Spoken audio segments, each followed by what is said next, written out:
C'est pour parler de littérature et surtout de prix littéraires, puisque l'Académie Goncourt, que vous présidez, va remettre lundi prochain son prix, qui est, je crois, qu'on peut dire le prix le plus prestigieux, non, dans le monde francophone, on peut le dire, dans le monde tout court d'ailleurs.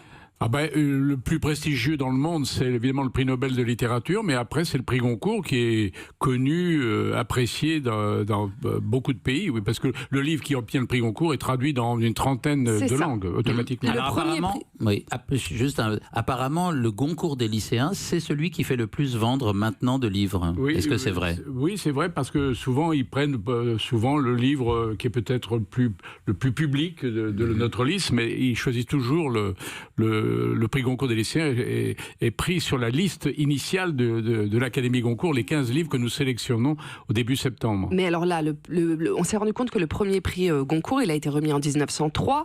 Et si au fil des années, des péripéties de l'histoire, il y a d'autres événements comme le Festival de Cannes, les Jeux Olympiques, le Tour de France, qui ont déjà été annulés, lui, le Goncourt, jamais d'année blanche. Est-ce que ça veut dire que la littérature, ou en tout cas le Goncourt, c'est mieux résister à l'histoire? C'est quoi son secret?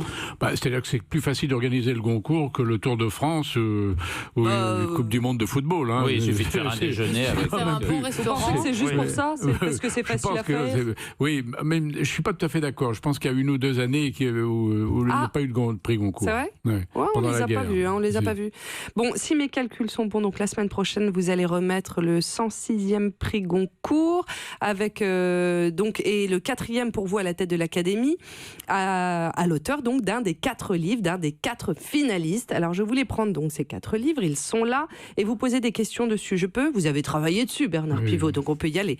Donc on va prendre d'abord le livre d'Éric Vuillard, qui est publié chez Actes Sud, L'Ordre du jour, qui établit l'ordre du jour justement d'une réunion de l'Académie Goncourt. Est-ce qu'il y a un ordre du jour? Est-ce que vous avez un secrétariat? Est-ce qu'il y a des présentations PowerPoint? Bien sûr, il y a un secrétariat, c'est Marie Dabadi qui est secrétaire de l'Académie Goncourt et avec laquelle je fais quelques jours avant chaque réunion, chaque déjeuner, l'ordre du jour, effectivement.